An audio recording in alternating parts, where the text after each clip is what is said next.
Bismillahirrahmanirrahim. Assalamualaikum warahmatullahi wabarakatuh. Kembali ke ruangan ilmu. Mari tadabbur Al-Quran bersama Ustazah Mahfuzah binti Ahmad. InsyaAllah pada hari ini Ustazah akan membacakan surah An-Nas untuk sama-sama kita baca dan kita hayati maksudnya. A'udzubillahi minasyaitonirrajim. Bismillahirrahmanirrahim. Qul a'udzu birabbin nas, malikin nas, ilahin nas, min syarril waswasil khannas, alladzi yuwaswisu fi sudurin nas, minal jinnati wan nas. Baik, Ustazah akan baca satu-satu dan beserta dengan maksudnya. Qul a'udzu birabbin nas. Katakanlah wahai Muhammad, aku berlindung kepada Allah, pemelihara sekalian manusia. Malikin nas, yang menguasai sekalian manusia. Ilahin nas, Tuhan yang berhak disembah oleh sekalian manusia. Min syarril waswasil khannas, dari kejahatan pembisik penghasut yang timbul tenggelam. Alladzi yuwaswisu fi sudurin nas, yang melemparkan bisikan dan hasutannya ke dalam hati manusia. Minal jinnati wan nas, iaitu pembisik dan penghasut dari kalangan jin dan juga manusia. Jadi surah An-Nas ini adalah merupakan surah yang terakhir, iaitu yang ke-114 setelah surah Al-Falaq dalam Al-Quran. Ia terdiri daripada 6 ayat dan tergolong dalam surah Makkiyah, iaitu dia turun sebelum hijrah. Nama An-Nas yang bermaksud manusia diambil dari perkataan An-Nas yang disebut pada setiap akhir ayat surah ini. Surah ini pendek dan juga ringkas, namun membawa erti mendalam tentang perlunya manusia kepada Allah sebagai pelindung mutlak daripada kejahatan syaitan durjana, iaitu ia menganjurkan manusia memohon perlindungan kepada Allah dari godaan syaitan, baik yang berasal dari golongan manusia maupun jin. Surah An-Nas ini juga adalah penerang hati. Apa fadilat surah An-Nas? Surah ini adalah bagi menganjurkan manusia memohon perlindungan kepada Allah Subhanahu Wa Taala dari godaan syaitan, baik yang berasal dari golongan manusia maupun jin. Surah An-Nas merupakan salah satu al-mu'awwizataini, iaitu dua surah yang mengandungi permohonan perlindungan. Surah An-Nas ini juga adalah dianggap surah penenang dan juga penerang hati. Surah An-Nas jika dibaca sebanyak 1000 kali boleh menjadi pengasih dan juga daya penarik. Daripada Aisyah radhiyallahu anhu katanya, Nabi SAW apabila ke tempat hamparan tidur setiap malam, baginda menadah kedua tangannya, kemudian menghembus kedua tapak tangan, lalu membaca surah Al-Ikhlas, surah Al-Falaq, surah An-Nas, dan kemudian baginda menyapu ke bahagian badan yang dapat dicapai oleh kedua tangan. Baginda memulakannya dari kepala, muka dan bahagian badan yang dapat dicapai. Baginda melakukan seperti sedemikian sebanyak 3 kali. 3 kali ya Rasulullah buat ketika sebelum baginda tidur. Hadis ini adalah riwayat Bukhari dan juga Muslim. Riwayat Bukhari. Ya, saya betulkan riwayat Bukhari. Surah An-Nas.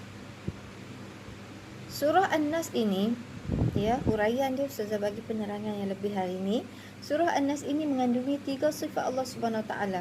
Yang pertama ialah sifat rububiyah, yang kedua mulkiyah, ketiga ialah uluhiyah. Allah ni adalah pengurus. Allah ini adalah raja dan ilah segala sesuatu. Semuanya adalah makhluknya di bawah kerajaannya dan mengabdi kepadanya.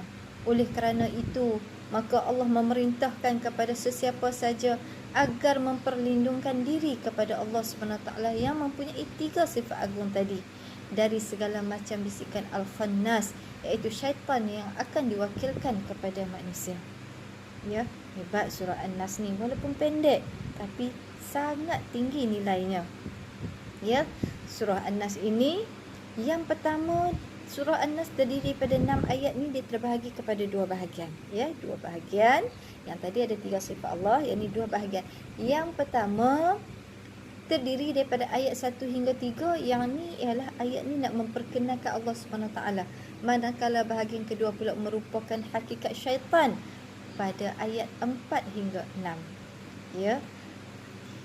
Berkaitan ayat yang 1 hingga 3 ni nak memperkenalkan Allah Subhanahu Wa Taala, dan bahagian kedua pula hakikat syaitan pada ayat 4 hingga 6. Okey, saya terangkan sikit berkaitan dengan bahagian yang pertama. Bahagian pertama ni ialah memperkenalkan Allah Subhanahu Wa Taala. Dalam 3 ayat di bawah ayat yang saya bacakan, ayat 1 hingga 3 tu, yang memperkenalkan Allah Subhanahu Wa Taala, ya, Allah diperkenalkan melalui 3 identiti utama, iaitu Rabb, Malik dan Ilah. Ya, jika diteliti dari ayat pertama hingga ketiga, fokus utama diberi kepada makhluk bernama manusia. Betapa jelasnya kasih sayang dan istimewanya manusia yang diciptakannya. Dengan ketiga sifat Allah inilah Allah Subhanahu Taala memerintahkan Nabi Muhammad sallallahu alaihi wasallam dan umatnya untuk memohon perlindungan hanya kepadanya dari keburukan was-was yang dihembuskan syaitan. Sebuah pendidikan Rabbani bahawa semua yang makhluk Allah SWT adalah hamba yang lemah, perlukan pertolongannya, termasuk Nabi Muhammad SAW. Baginda adalah manusia biasa yang diperlukan Allah SWT, sehingga baginda adalah hamba yang tidak boleh disembah, bukan tempat untuk meminta pertolongan dan perlindungan, dan bukan tempat bergantung. Jadi Allah adalah tempat untuk pergantungan kita. Jadi di sini dalam ayat yang pertama Ustazah baca balik, a'udzubillahi minasyaitanirrajim. Bismillahirrahmanirrahim. Dengan nama Allah yang Maha Pemurah lagi Maha Mengasihani. Qul a'udzu birabbin nas. Katakanlah wahai Muhammad, aku berlindung kepada Tuhan yang memelihara dan juga menguasai manusia. Allah sebagai Rabb bermaksud dia sebagai Maha Pencipta, pemilik, pemelihara, penguasa, pengatur dan pemberi rezeki. Dipamerkan kasih dan sayangnya kepada makhluk ciptaannya, di mana dia sebagai Tuhan yang menciptakan. Allah adalah Tuhan yang menciptakan. Surah ini dimulakan dengan suatu perintah agar manusia memohon perlindungan daripadanya. Al-Rabb dalam surah ini membawa maksud yang luas, termasuk mengarah, menjaga, membimbing, memelihara dan melindungi. Dengan kefahaman ini membolehkan kita merasakan betapa dekatnya Allah SWT dengan kita, Tuhan yang mengenali diri kita lebih daripada kita mengenali diri sendiri. Pengakuan Allah selaku Raja dan sembahan manusia juga sepatutnya membawa rasa takut kita kepada kekuasaannya yang mampu berbuat apa sahaja. Pada masa yang sama, kita turut diberikan harapan oleh Allah SWT yang rahmatnya tiada terbatas. Baik, yang berikutnya iaitulah Malikin Nas. Malikin Nas, bukan ma ya, bukan ma. Malikin Nas, raja yang menguasai dan memerintah manusia. Perkataan Al-Malik ni bermakna Allah sebagai raja. Dia adalah pemilik dari segala sesuatu yang ada di alam ini, yang maha memimpin, menjaga, menguasai dan hakim, iaitu penggubal undang-undang untuk manusia. Manusia tidak boleh mengambil undang-undang lain selain daripada undang-undang ciptaannya. Allah SWT sebagai pemimpin, kita adalah hamba yang di bawah pimpinannya seperti raja dan rakyat. Maka segala apa yang di muka bumi ini adalah tanah Allah, kerajaan Allah, bukan milik sesiapa. Yang ketiganya ialah ilahin nas, Tuhan yang disembah manusia. Dia adalah Tuhan, yakni ilah, sembahan manusia pula mengandungi erti bahawa Allah lah yang paling dicintai, yang paling ditakuti dan ditaati sebagai sumber pengharapan dan satu-satunya zat yang berhak disembah dan diibadahi. Tidak ada pergantungan lain melainkan pergantungan hanya kepada Allah Subhanahu wa taala.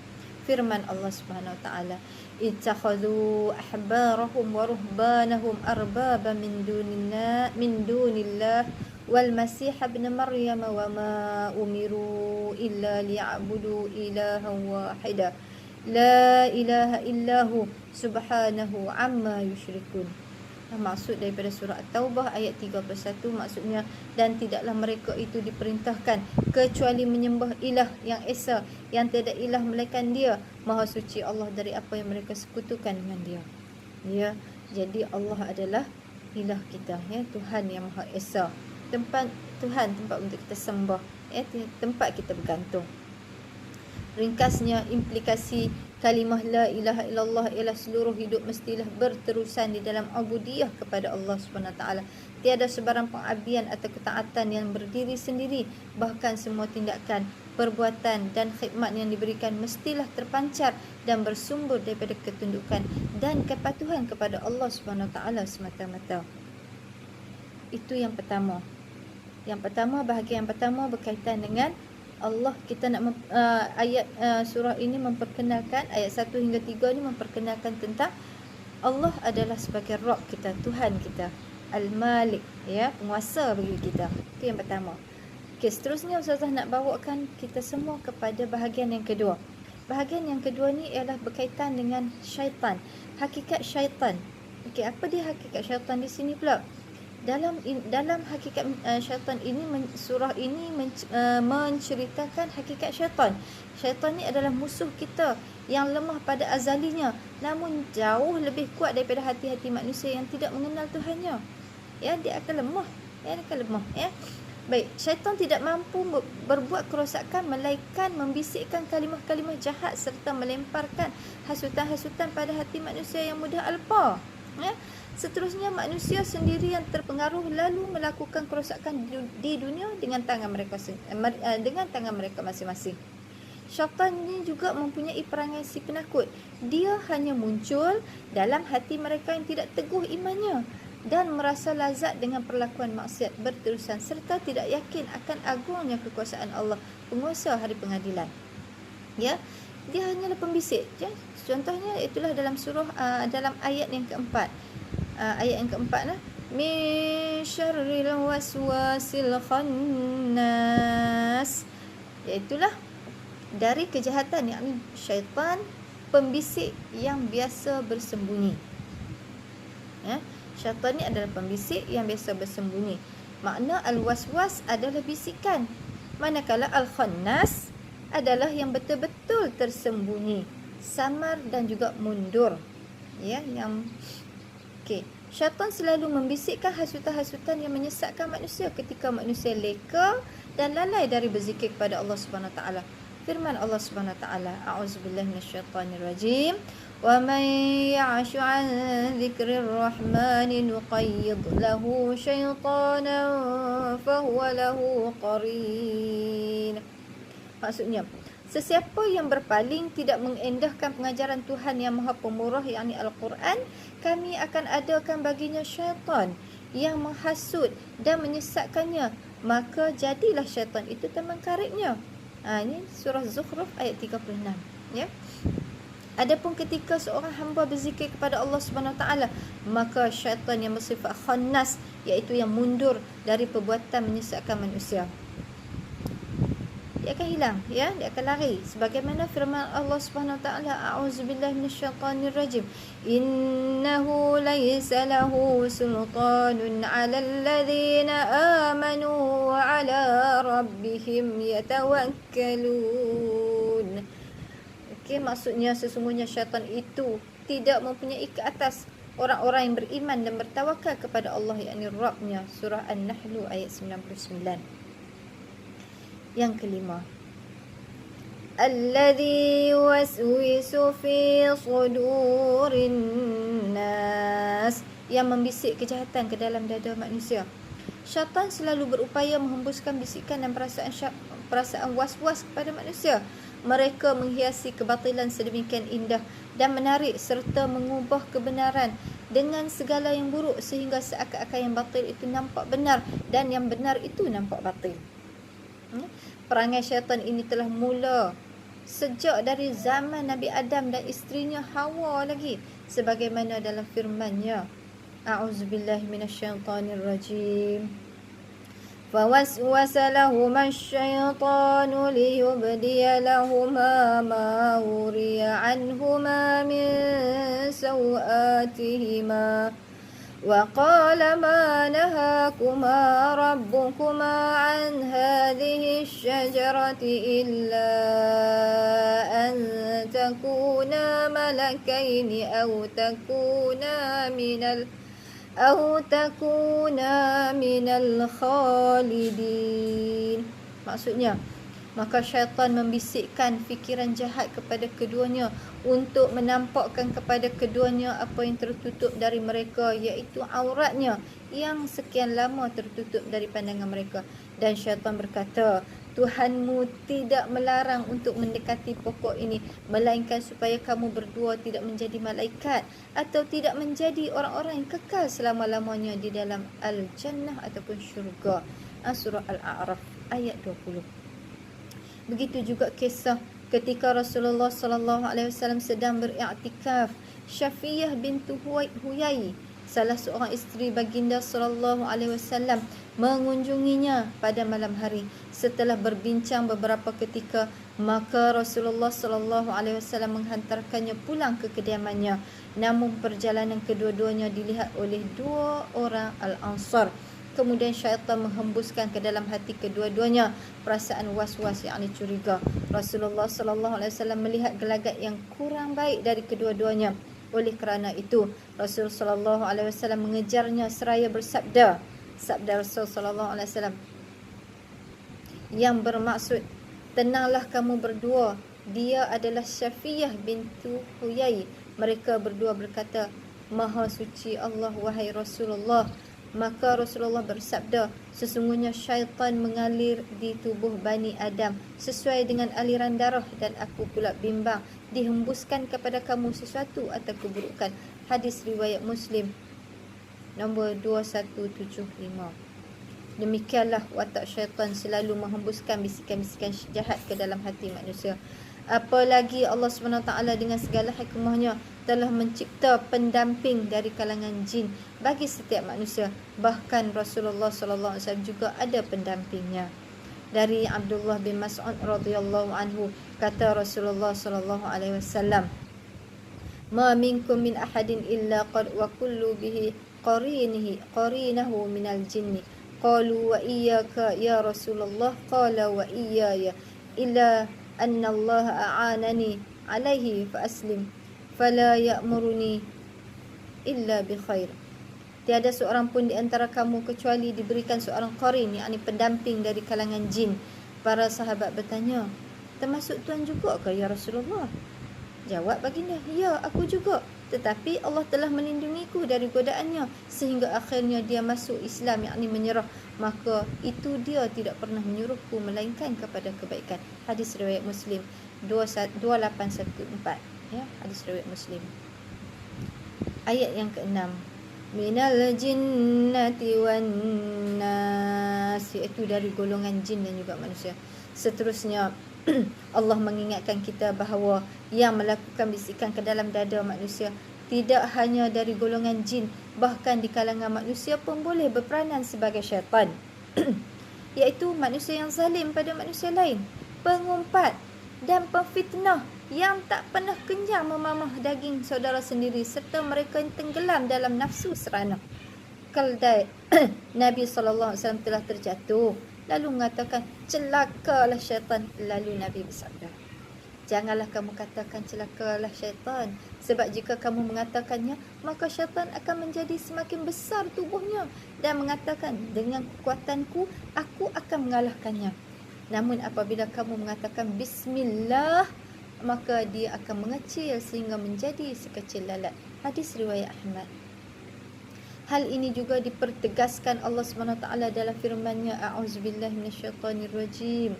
Wa kadzalika ja'alna likulli nabiyyin aduwwan syayatinal insi wal jinn yuhi ba'duhum ila ba'din zukhrufal qawli ghurura walau syaa rabbuka ma fa'aluhu fadharhum wama yaftarun.